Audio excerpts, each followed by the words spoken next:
안녕하세요. 오늘도 서연살롱을 찾아주셔서 감사합니다. 강서구에 살고 있는 40대 여성이에요. 저는 얼마 전에 둘째 아이를 출산했어요.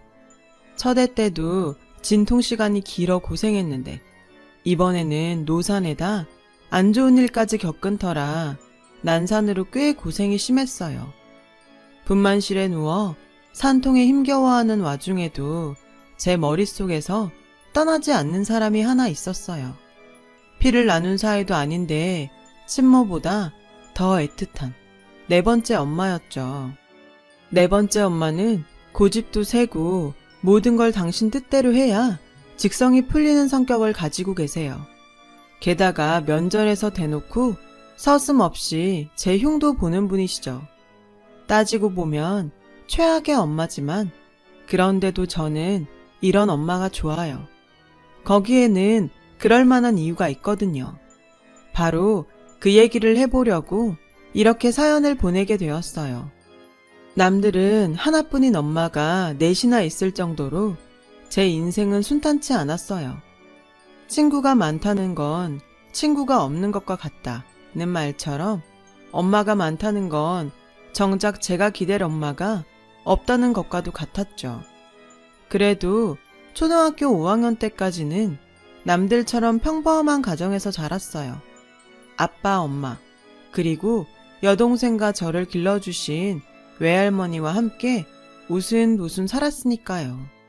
아빠는 동네에서 빵집을 하셨는데 따로 직원을 두지 않고 엄마가 제빵사인 아빠를 도와 보조일도 하고 카운터도 맡고 계셨죠. 부모님이 가게에 매달려 있어야 해서 저와 여동생은 외할머니 손에 자랐어요. 외할머니는 사위집에 얹혀 산다는 생각 때문에 그러셨는지 늘 저희 아빠 눈치를 보곤 하셨어요.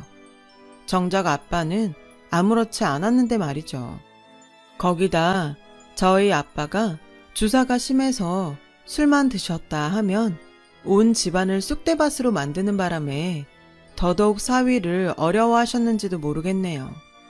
아빠가 술 마시고 늦게 귀가하는 날이면 외할머니는 저와 여동생을 일찌감치 재우셨어요. 손녀딸들한테만큼은 험한 꼴을 보이고 싶지 않으셨던 거죠. 어릴 땐 잠도 안 오는데 자꾸 자라고 닥달하는 외할머니가 야속했어요. 하지만 머리가 크고 보니 그 마음이 이해가 가더라고요. 그래서 안 자겠다고 칭얼대는 여동생을 다독이며 잠을 청하곤 했죠. 네 아빠는 술만 아니면 버릴 게 없는 사람인데 그놈의 술이 웬 수지. 외할머니는 종종 그런 말을 하셨어요. 사위의 주사에 진저리가 처지면서도 가족 건사하느라 쉬는 날도 없이 죽어라 일만 하는 아빠가 안쓰러우셨던 거죠. 거기다 장모까지 품어준 고마움도 한몫했을 테고요. 그래서 외할머니의 그런 푸념이 마냥 듣기 싫지만은 않았어요. 사위에 대한 사랑이 담긴 푸념이니까요. 하지만 나날이 심해지는 아빠의 주사에 결국 외할머니 마음도 돌아서고 말았죠. 생각해보면 오래 참으신 거예요. 저 같으면 진작 돌아섰을 테니까요. 그날은 단축 수업을 해서 평소보다 일찍 수업이 끝난 날이었어요. 4교시까지만 하는 바람에 점심도 못 먹었던 터라 대문을 들어서면서 할머니, 나 떡볶이 해줘! 소리부터 질렀죠. 그런데 그런 저를 보고는 엄마랑 외할머니가 화들짝 놀라지 뭐예요. 네가 어떻게 벌써 집에 오니? 엄마는 말까지 더듬더라고요. 오늘 학교에서 단축 수업했어. 근데 이 시간에 엄마가 왜 집에 있어? 평소 같으면 가게에 있어야 할 엄마가 집에 와 있는 게 이상했어요. 게다가 저를 보고 놀라는 것도 이상했죠. 외할머니는 방에서 진보다리를 들고 나오시다가 저를 보시고는 그 자리에 멈춰 서셨죠. 할머니, 그게 뭐야? 우리 이사가? 딱 봐도 오포다리 같았어요. 도대체 무슨 상황인지 알 수는 없었지만 엄마와 외할머니의 모습은 분명 평소와 달리 이상했어요. 두 분이 제 눈치를 살피며 난감해하는 모습이 보였거든요. 그때였죠. 옷 입기 싫다고 떼를 쓰며 울고 있던 여동생이 저한테 또르륵 달려와 그러더라고요. 언니, 우리 이제 아빠랑 안 살아. 그러니까 언니도 빨리 짐 챙겨. 그게 무슨 소리야? 엄마, 왜 아빠랑 안 살아? 그러자 엄마가 달려와 여동생 손을 끌고 가며 차갑게 말했어요. 넌 신경 쓸 거 없어. 어차피 넌 안 데려갈 거니까. 소영이 이놈의 기집애, 빨리 옷 안 입어? 엄마는 괜히 동생한테 화를 냈어요. 왜 나는 안 데려가는데 소영이는 데려가면서 왜 나만 안 데려가냐고. 서운한 마음에 저는 바락바락 대들며 소리쳤죠. 하지만 엄마는 더 이상 아무 말도 하지 않더군요. 보다 못한 외할머니가 제게 다가와 그러시더라고요. 아빠 혼자 두고 갈 순 없잖아. 넌 첫째니까 아빠 곁에 있어야지. 아니, 이게 말이 되는 소리예요? 첫째니까 아빠랑 살아야 한다니요. 참을 수가 없더라고요. 그래서 저도 방으로 달려가 제 짐을 챙기기 시작했어요. 제 발로 따라 나가면 그만이니까요. 강선영, 너 지금 뭐 하는 짓이야? 제가 짐을 싸들고 마루로 나오자 엄마가 버럭 소리를 질렀어요. 그 눈빛은 지금까지 제가 보았던 엄마의 눈빛이 아니었죠. 안 데려가면 내가 쫓아갈 거야. 엄마도 아빠 싫다고 나가는 마당에 왜 내가 아빠 옆에 있어야 돼? 싫어. 툭하면 술 먹고 살림 부수고 욕하는 아빠 나도 싫어. 그러자 엄마가 제 짐을 잡아채서 방으로 던지며 그러더군요. 넌 내 딸도 아닌데 왜 내가 데려가? 몰랐어? 너 내 딸 아니야. 나랑은 피 한 방울 안 섞였다고. 그러니까 쓸데없는 짓 하지 말고 네 아빠 옆에서 살아. 난 이제 네 아빠도 너도 다 꼴보기 싫으니까. 순간 망치로 머리를 얻어맞은 것 같았어요. 내 엄마가 아니라니. 내가 기억하는 한 엄마는 처음부터 내 엄마였는데 피 한 방울 안 섞인 남남이라니. 도저히 믿을 수가 없었어요. 그런데 엄마랑 외할머니 표정을 보니 거짓말이 아닌 것 같더라고요. 엄마, 그게 무슨 소리야? 엄마가 왜 내 엄마가 아니야? 나 태어나서부터 지금까지 엄마랑 외할머니가 나 키웠잖아. 그런데 왜 엄마가 아니래? 저는 엉엉 울면서 엄마한테 매달렸어요. 하지만 이미 정을 떼기로 작정한 엄마는 기어이 제 손을 뜯어내며 모진 소리를 해댔죠. 네 친엄마는 네 돌진하고 집 나갔어. 네가 기억을 못해서 그런가 본데 난 너 2살 때 네 아빠랑 살림 합쳤고 길게 말해봐야 입만 아프니까 궁금하면 네 아빠한테 가서 물어봐. 짐 싸기 바쁘니까 걸리적거리지 말고 저리 꺼져. 엄마가 밀치는 바람에 저는 휘청거리며 마당에 엎어졌어요. 그 바람에 무릎이 까졌지만 찢어진 상처보다 마음이 더 아팠죠. 외할머니는 애써 제 시선을 외면하며 묵묵히 짐을 싸셨어요. 여동생은 화가 난 엄마 눈치를 보느라 아무 말도 안 하고 있었죠. 저는 그 길로 아빠 빵집으로 갔어요.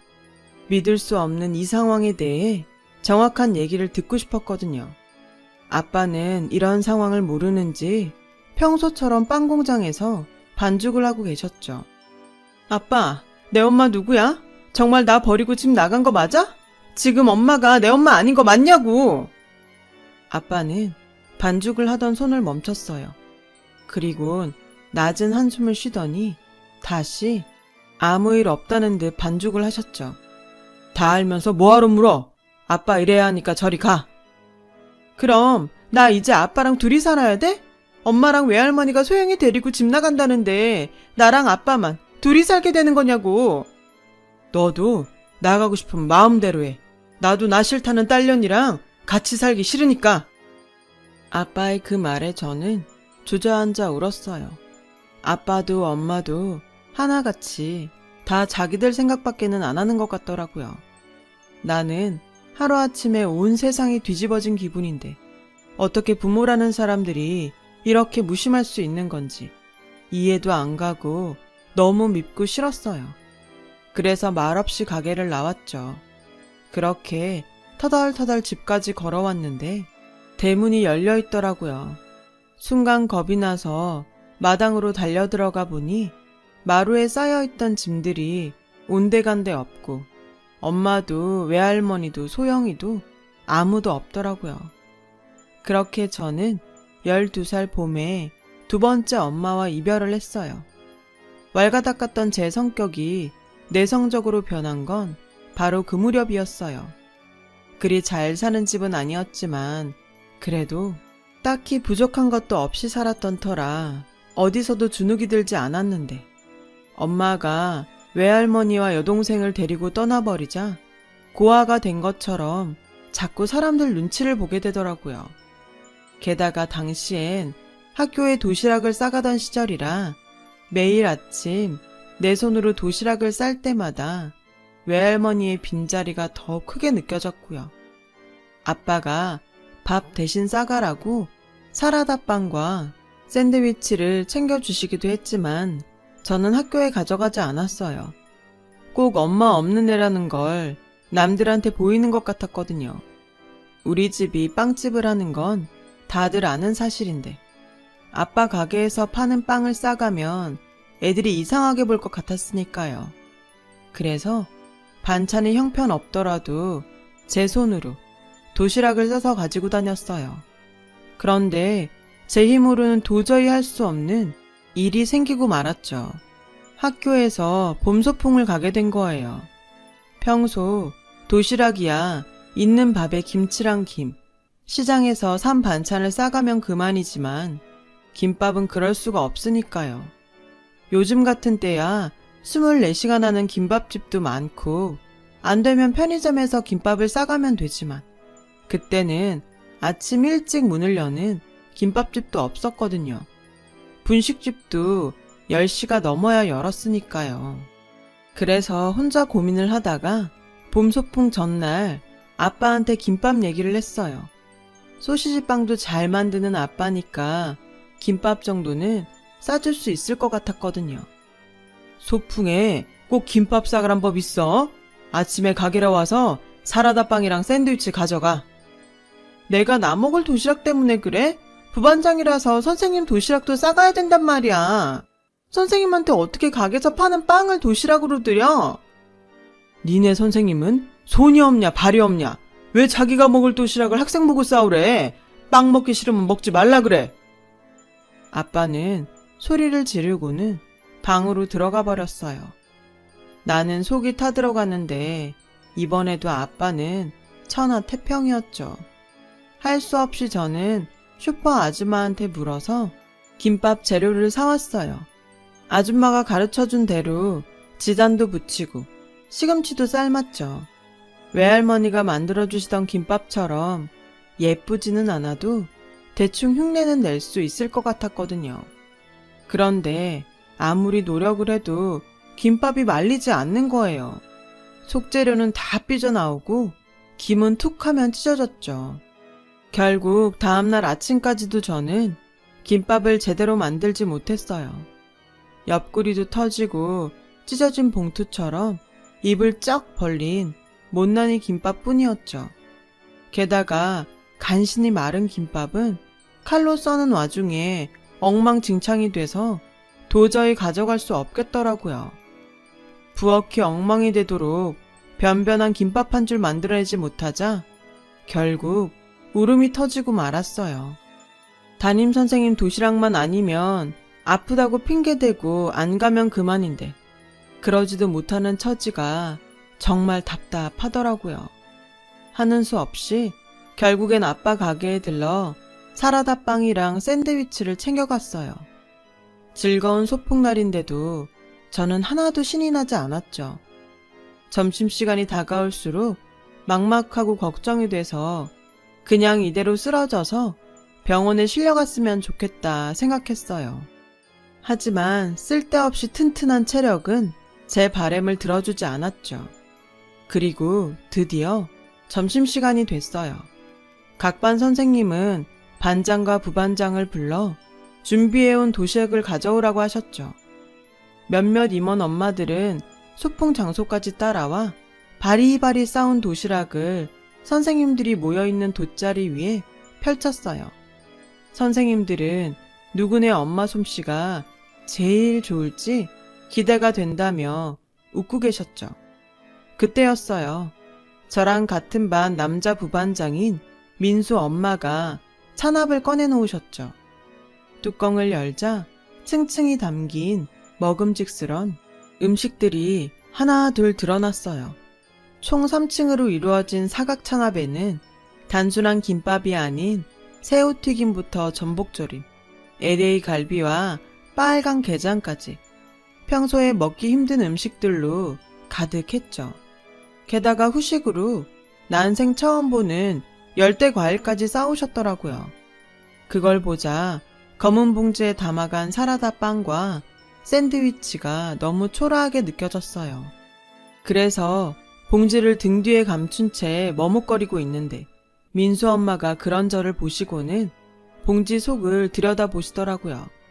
그리곤 저를 지그시 바라보시더니 안 그래도 후식으로 샌드위치를 만들어 올까 했는데 선영이가 어떻게 알고 챙겨왔구나. 사라다 빵도 있네. 아줌마가 이거 정말 좋아하는데 잘 됐다. 그리고는 제가 가져온 빵을 꺼내서 찬압 뚜껑에 예쁘게 놓아주셨어요. 민수 엄마 덕분에 초라했던 빵이 마치 고급 호텔에서나 볼 법한 음식처럼 포장이 되었죠. 선영아, 점심 아줌마랑 같이 먹자. 아줌마가 사라다 빵이 먹고 싶거든. 대신 선영이는 아줌마가 싸운 도시락을 먹으면 어떨까? 우리 바꿔 먹자. 응? 저는 말없이 고개를 끄덕였어요. 그렇게 저는 그날 민수랑 민수 엄마와 함께 점심을 먹었어요. 바삭한 새우튀김도 쫄깃쫄깃한 전복조림도 하나같이 다 맛있었죠.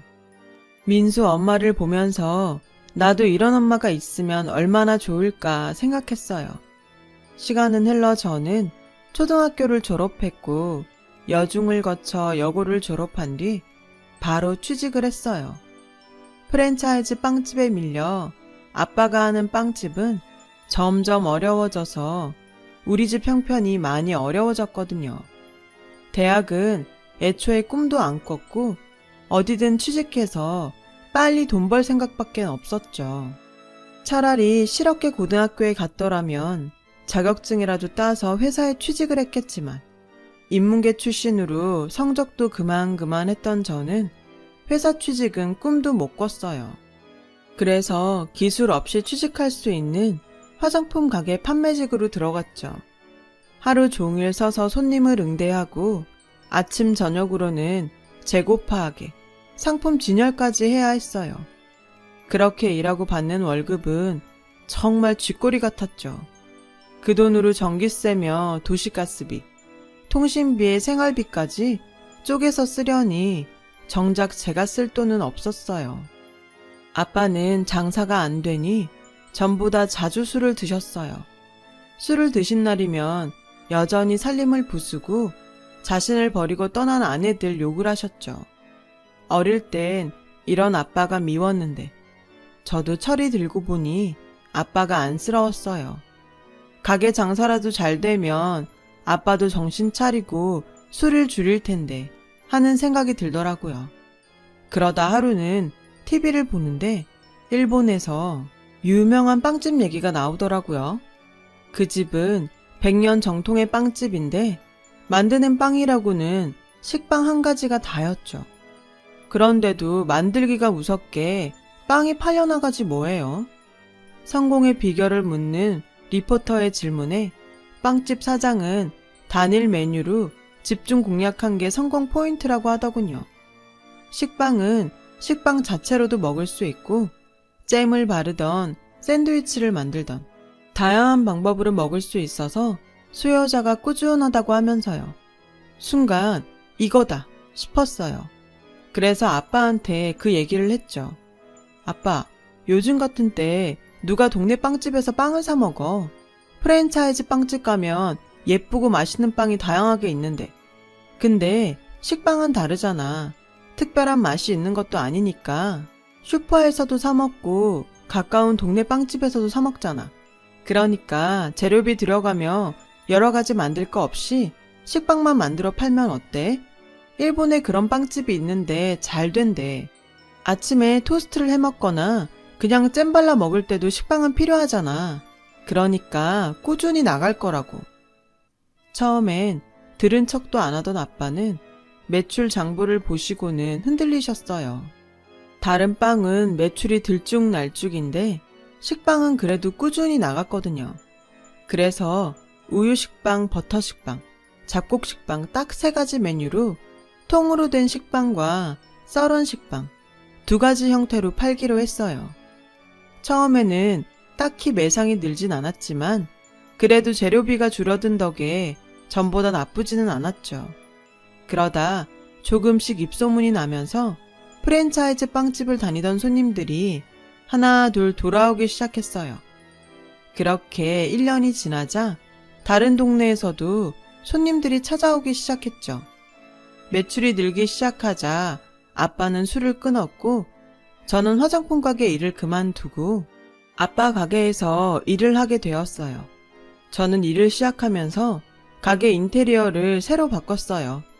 군더더기 없이 깔끔하게 화이트 벽에 우드 선반으로 식빵이랑 통일감 있게요. 간판은 하얀 바탕에 빨간색 정자체로 빵이라고 단순하게 넣었고요. 가게가 환하게 바뀌자 사람들 시선도 전보다 많이 끌었고 단일 메뉴만 파니까 전문적인 느낌도 들더라고요. 그러다 보니 일식 돈가스 집에서도 주문이 들어오기 시작했어요.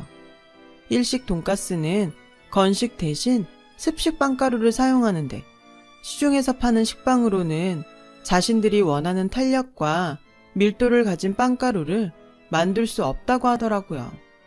그래서 아빠는 주문에 따라 빵가루형 식빵을 따로 만드셨죠. 그렇게 만든 식빵을 일식 돈가스 집에 납품을 하게 되었고 그 소문을 들은 일식 돈가스 집들의 주문이 몰려들기 시작해서 매출이 많이 오르게 되었어요. 그렇게 아빠와 저는 다 죽어가던 동네 빵집을 다시 살릴 수 있었어요. 상황이 이렇다 보니 더 이상은 아빠랑 둘이서 감당하기가 힘들더라고요.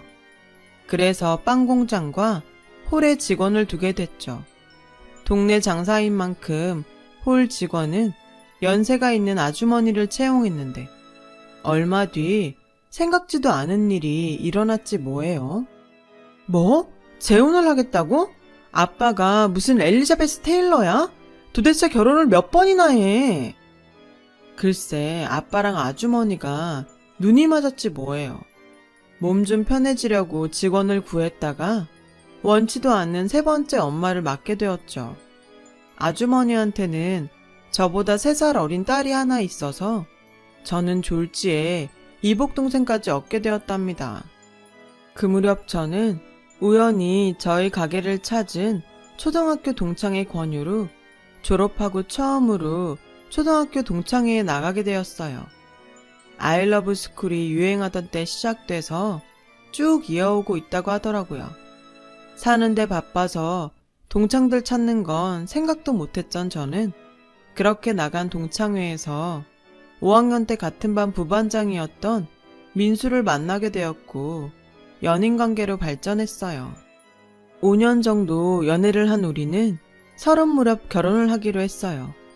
민수는 연애하는 동안 자주 저희 가게에 찾아왔던 터라 저희 집에서는 일찌감치 우리 결혼을 기정사실화하고 있었죠.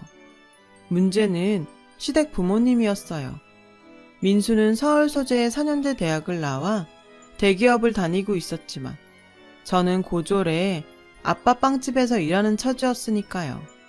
게다가 아빠는 3번째 부인이랑 살고 있었으니 눈앞이 캄캄하더라고요. 그래도 일단 부딪혀보자는 심정으로 시댁에 찾아갔어요. 어린 시절 소풍날 만났던 마음씨 고운 아주머니라면 이런 나라도 받아주지 않을까 하는 기대를 살짝 하면서요. 그런데 시댁에 들어서는 순간 그 기대는 산산이 부서지고 말았어요. 제가 알던 그 아주머니가 아니더라고요. 제가 사람을 잘못 봤던 건지, 아니면 선생님들 앞이라서 가면을 쓰셨던 건지 모르겠지만 그때와는 완전 딴판이었죠. 예, 니네 아버지는 능력도 좋으시다? 어떻게 그 연세에 세 번째 부인을 들일 생각을 다 하시니? 혹시 너도 너희 아버지 닮은 건 아니지?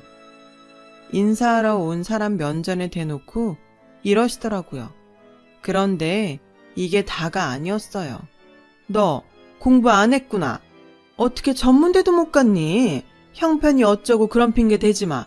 네가 공부를 잘했으면 집에 돈이 없어도 장학금 받고 대학 갈 수도 있었어. 네가 공부 안 하고 놀아서 그런 거지 뭐. 제가 고졸이라는 말에 바로 이렇게 응수하시더라고요.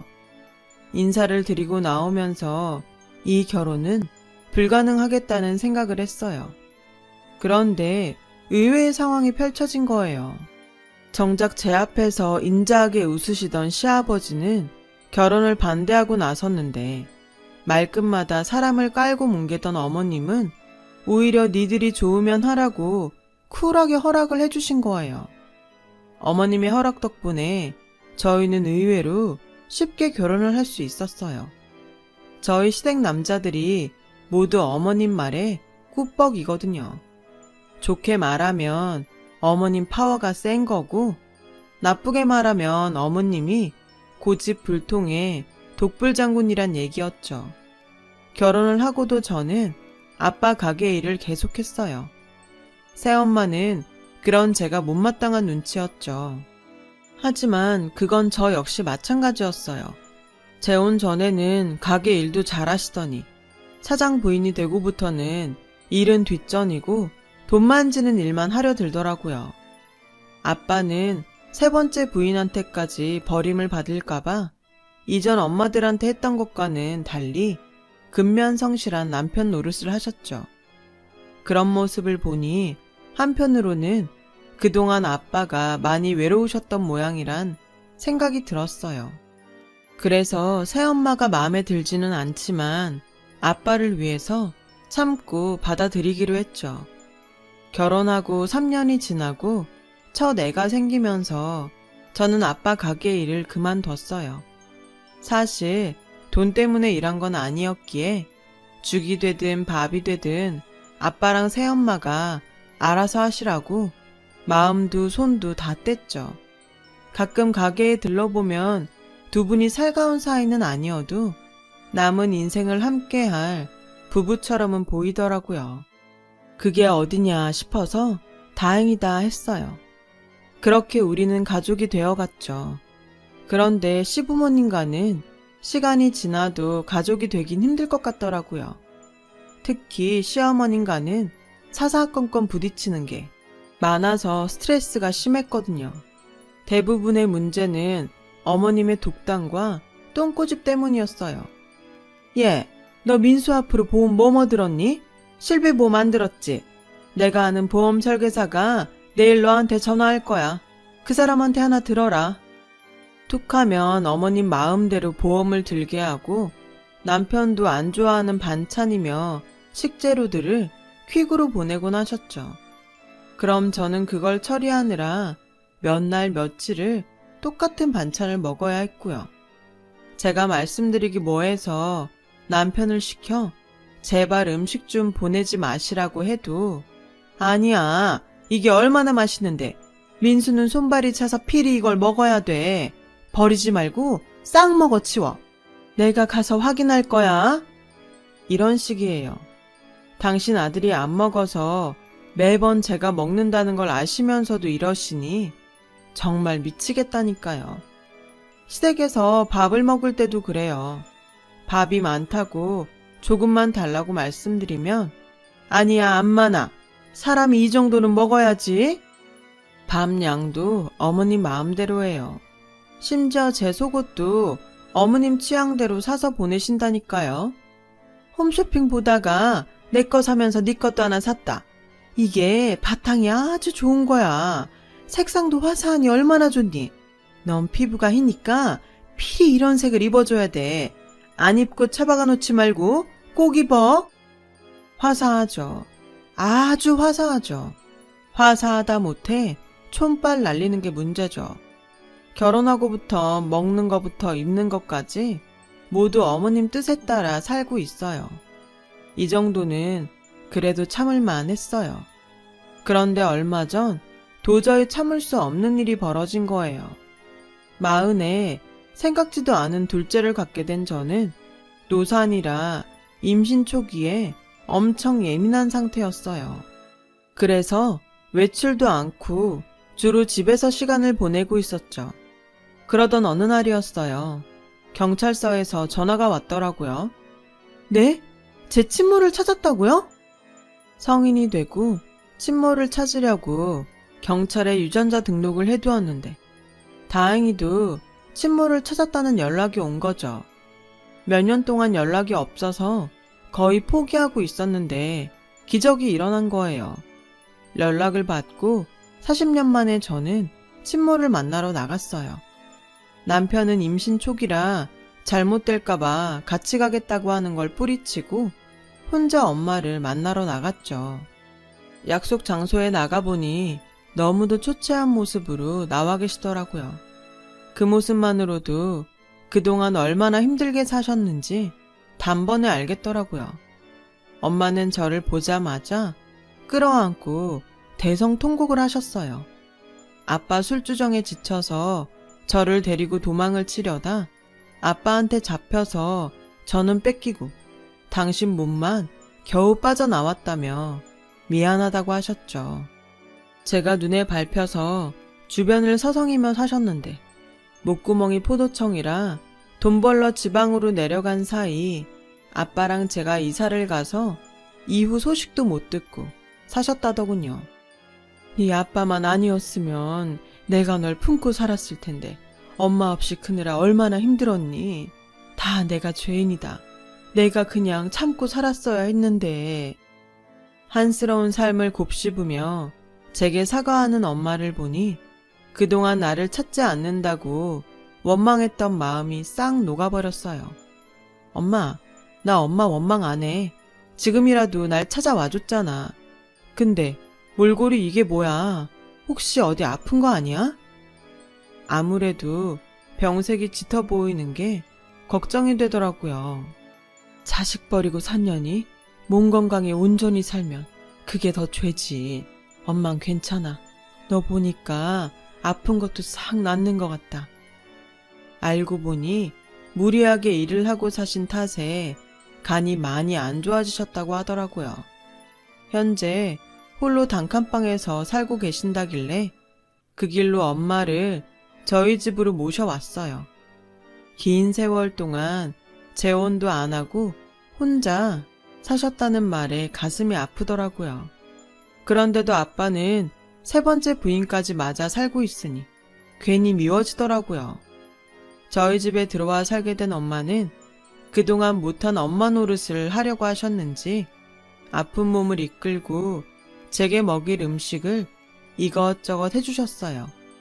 하지만 임신 초기라 입덧이 심해서 죄송하게도 잘 먹지 못했죠. 엄마, 정말 미안해. 둘째를 가진 지 얼마 안 돼서 요즘 입덧이 심하거든. 입덧 좀 가라앉으면 그때 많이 먹을게. 제가 임신을 했다고 하자 왠지 엄마 표정이 어두워진 것 같았어요. 하지만 이유는 묻지 않았어요. 제 친엄마긴 하지만 떨어져 지낸 세월이 길어서 아직은 허물없이 지내는 게 쉽지 않은 탓이었죠.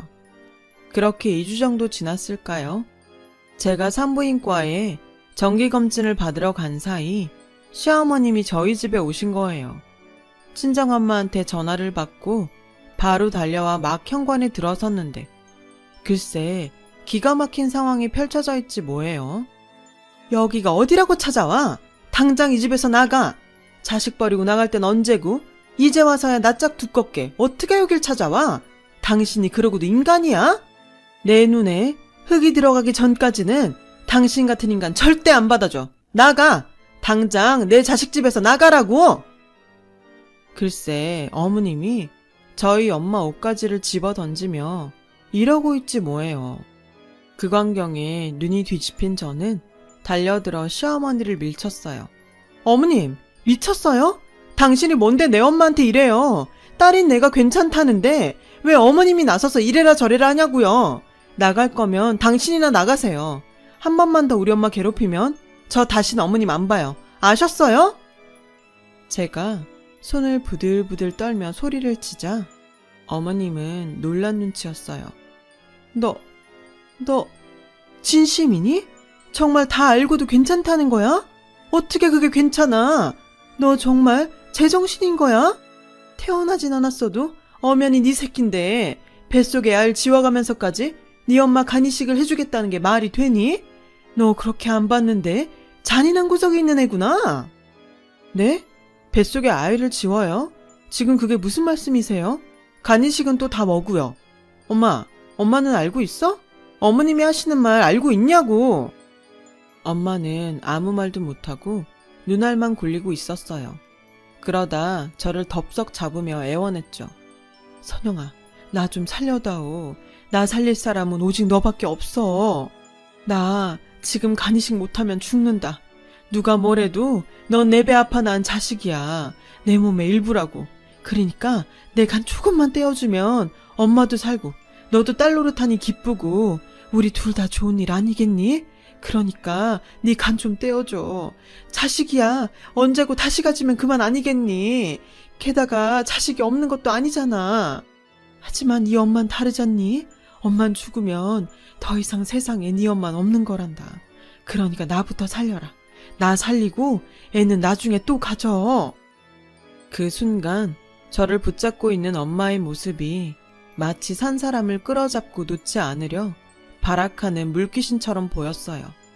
엄마의 입에서 나오는 말 한마디 한마디가 역겹고 소름이 끼치더라고요. 저는 엄마의 소나귀에서 빠져나오려 발버둥을 쳤지만 그럴 수 없었어요. 엄마는 죽기 살기로 절 꽉 잡고 놔주지 않았으니까요. 그때였어요. 그 손 놓지 못해, 이 미친년 편네야! 어머님이 달려들어 엄마를 발로 걷어차버렸어요. 그제야 엄마는 저를 잡았던 손이 풀려 바닥에 나동그라지고 말았죠. 덕분에 전 풀려나올 수 있었고요. 뭐? 당신이 죽으면 엄마가 없어? 왜 선영이한테 엄마가 없어? 내가 이렇게 두 눈 시퍼렇게 뜨고 살아있는데. 얘 이제 당신 딸 아니야. 선영이 내 딸이라고. 남자한테 빠져 자식 내팽개치고 나갈 땐 언제고. 다 죽게 되니? 간 떼어달라고 와선 엄마라고? 천지간에 그런 엄마가 어딨어? 당신은 엄마도 아니야. 엄마라면 딸한테 자식 지우고 자기한테 간 달란 소리 못하지. 그건 개만도 못한 짐승 같은 것들이 날 짓이니까 나가. 당장 내 집에서 나가. 어머님은 시뻘건 눈으로 악을 쓰며 엄마를 집에서 쫓아냈어요. 저는 그 충격으로 자리에 털썩 주저앉아 있었고요. 엄마는 시어머님 손에 떠밀려 집 밖으로 쫓겨나면서도 끝까지 포기하지 않고 저를 부르며 간을 달라고 소리치더군요. 그 목소리가 너무 잔인해서 온몸에 소름이 끼칠 정도였어요. 어머님은 멍하게 넋을 놓고 앉아있는 제게 와서 덥석 끌어안았어요. 선영아, 울어라. 차라리 울어. 속으로 삭히지 말고 뱉어내. 차라리 울어라, 이 불쌍한 거사. 어머님은 저 대신 당신이 서럽게 울기 시작했어요. 어머님의 울음소리에 제 가슴에 맺혀있던 무언가가 들썩이더니 목구멍을 틀어막고 있던 게 뚫리면서 그제야 울음이 터져 나왔죠. 한 번 터진 울음은 쉽게 그치지 않았어요. 어걱 소리를 내며 어머님을 끌어안고 한참을 서럽게 울었어요. 온몸의 기운이 쫙 빠질 정도로요. 그날 어머님은 제가 잠든 사이에도 제 머리맡을 지키며 돌봐주셨어요. 그리곤 잠든 아기 자장가 불러주는 목소리로 제게 그러셨죠. 선영아, 너 이제 내 딸 하자. 우리 엄마랑 딸로 평생 살자. 나도 엄마 없이 자라 네 마음 누구보다 잘한다. 검은 봉지에 사라다 빵 들고 소풍 왔던 널 보고 가슴이 무너지던 그날부터 우리는 모녀가 될 운명이었는지 몰라. 만날 사람들을 만난다고 이렇게 다시 만나 가족이 된 것도 인연 아니니? 그러니까 서러워 말고 기죽지도 말고 나랑 모녀지간으로 살자. 그날 밤 저는 꿈결처럼 들리는 어머님 목소리를 들으며 잠들 수 있었어요. 사건의 내막을 알게 된 건 그 후로 며칠 뒤였어요. 40년 만에 갑자기 나타난 친모가 의심스러웠던 어머님은 사람을 붙여 엄마 뒷조사를 하셨고, 그 과정에서 엄마가 주변에 딸 간으로 이식수술 받을 거라고 했다는 걸 알게 되셨대요. 40년 동안 혼자 살았다는 말도 다 거짓이었죠. 눈 맞아 집 나갔던 남자와 결혼해 살다가 10여 년 전쯤 사별했다더라고요. 둘 사이엔 아들도 하나 있고요. 아들이 간이식을 안 해주겠다고 하자 그제야 저를 찾아 나섰던 거죠.